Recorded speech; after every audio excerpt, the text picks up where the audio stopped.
बहुत बहुत स्वागत है आप दोनों का इंडिया टीवी पर। और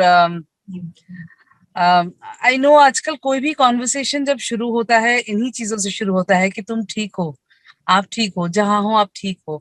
you all also asked me where are you, so I mean ये एक एक चीज और डेवलप हो गई है हम सब के अंदर, ह्यूमैनिटी, एक दूसरे के लिए एक चिंता।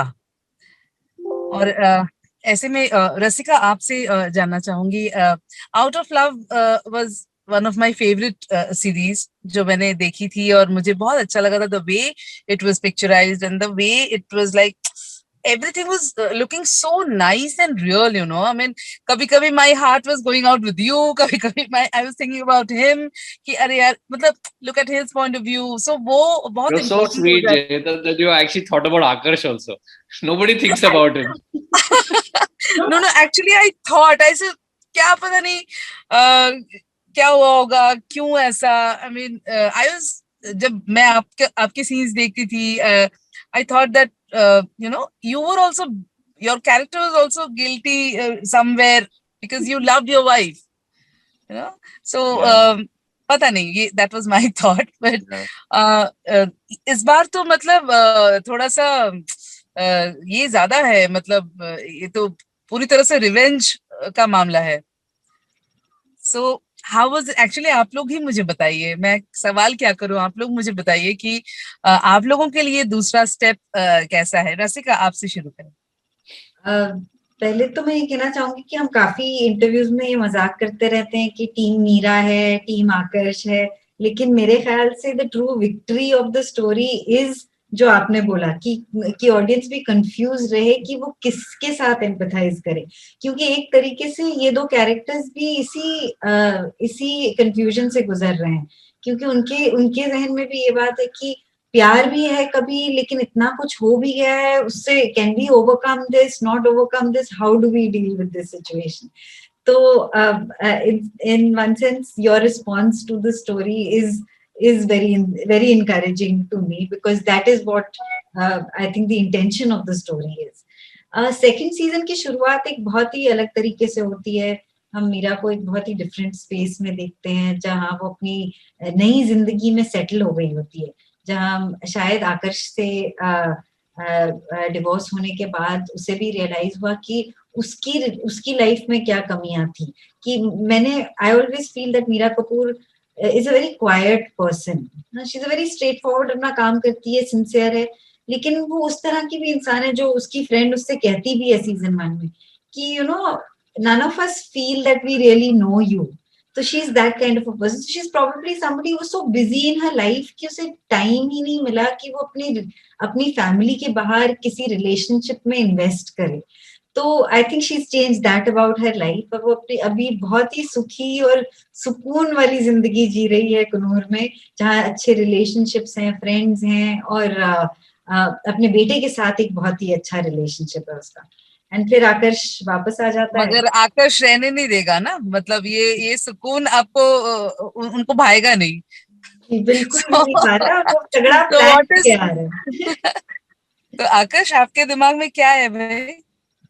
मेरे ख्याल से आकर्ष उतना दूर तक नहीं सोचता कि मैं उसे रहने नहीं दूंगा। ऑफ कोर्स रहने नहीं दूंगा, वो तो हो ही जाता है, लेकिन I think it's a by product of वो सच में क्या सोच रहा है। वो इतना अपने अपने आप को एक विक्टिम समझ के बैठा है कि उस मेरे साथ क्या हुआ है, मैंने तो सॉरी बोल दिया, लेकिन फिर भी उसने मेरी पूरी जिंदगी बर्बाद कर दी, मुझे कुनूर से निकाल दिया, मेरे पैसे ले लिए, मेरा बेटा ले लिया मुझसे।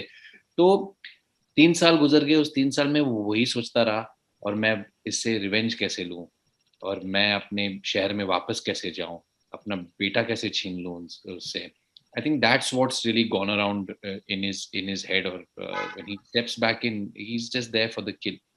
His whole motivation is कि अब मैं इस बार ये निकलेगी यहाँ से और मैं रहूंगा, सब मेरा हो बहुत, जाए। जैसा कि मैंने पहले भी कहा कि बहुत बैलेंस्ड वे में इसे इसका डायरेक्शन या राइटिंग यू कहें हम, the way it's been written, तो वो बहुत ही इम्पैक्टफुल रहा है।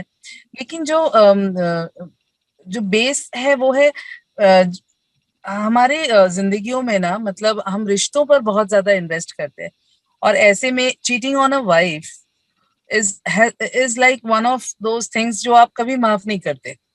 ऐसा ये दिमाग में, जहन में रहता है। ऐसी बात अगर सामने आती है और इसे अगर कहीं ना कहीं जस्टिफाई करने की बात होती है, उसे कैसे करेंगे? या एक मेल के पॉइंट ऑफ व्यू से मैं जानना चाहती हूँ कि क्या होना चाहिए, या मान लीजिए जिंदगी में ऐसा कुछ घट गया, हो गया, तो क्या होता है?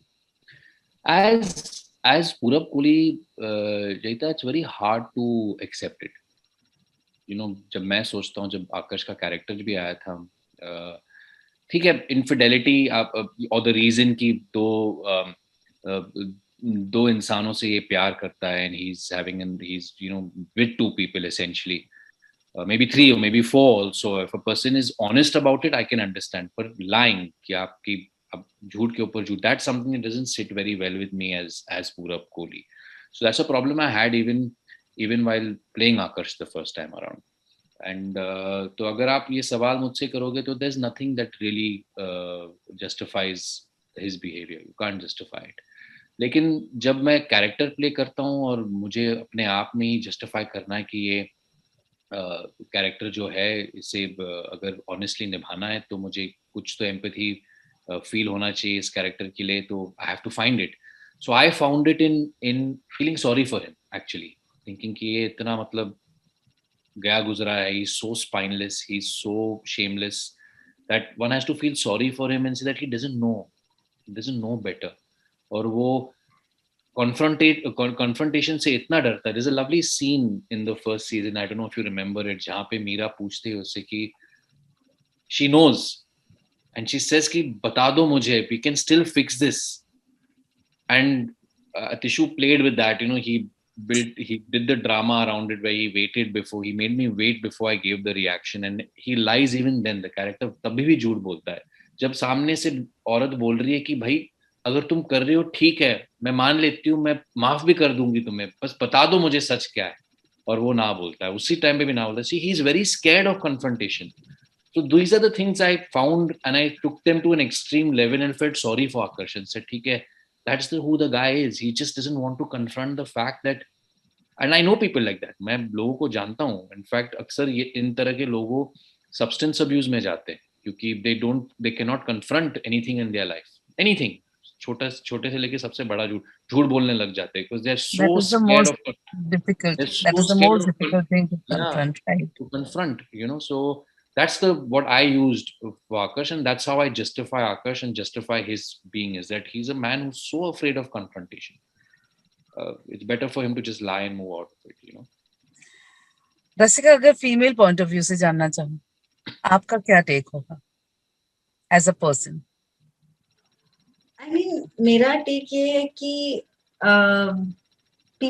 people can be in love with two people at the same time. Of course, the lying is something which is very hurtful to another person, but people err and they're human and there has to be some redemption for them. We are not able to find that forgiveness every time in life to offer to the person, especially when we have been hurt. And it's unfair to ask also of yourself or of anybody else at that time. But in terms of understanding that person, I believe that could happen, and I will not write that person off from humanity. It is a person who is flawed, who is erred, and there has to be some redemption from that. And I'm sure that they will redeem themselves. They have to have an opportunity to do that. True. Finally, OTT platform. आज situation ही ऐसी आ गई है कि जब आप देखो, चाहे वो मेन स्ट्रीम सिनेमा हो, कमर्शियल हो, मीनिंगफुल सिनेमा हो, या फिर इस तरह की सीरीज जो और ज्यादा डेप्थ देता है कहानी को, एक मौका मिलता है to spread over the story. तो आज इस प्लेटफॉर्म को आप दोनों किस तरीके से देखते हैं? एंड आई एम श्योर बहुत से ऐसे एक्टर्स हैं जिनको हम लोगों ने यहाँ डिस्कवर किया है कि यार ये तो मतलब क्या काम था ये. सो आप क्या सोचते हैं इसे लेकर? आई थिंक बहुत पॉजिटिव चेंजेस हुई हैं ओटीटी प्लेटफॉर्म्स के आने से.